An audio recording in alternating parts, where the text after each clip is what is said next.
ব্যাপারটা আজকে একটু অন্যরকম, কারণ হলো আজকে তো আমি বলেছি গ্যাসের 12টা বেজে গেছে, মানে গ্যাস শেষ হয়ে গেছে।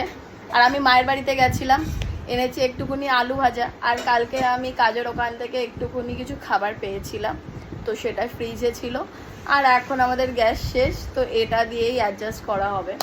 তো আমরা 3 জন আছি, ও কোথায় মাছ বানাতে দিয়েছে আর একজন রুমমেট, সেখান থেকে ও আনবে, আর বাকি আমি আর শ্বেতা এটা দিয়েই কমপ্লিট হয়ে যাবে আরামসে।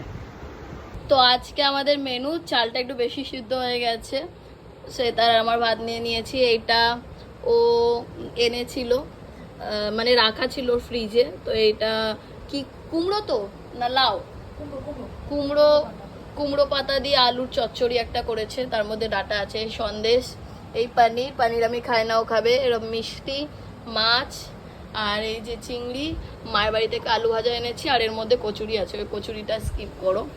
তো এই হলো আজকে আমাদের মেনু, আজকে আমরা এইভাবেই লাঞ্চ করব।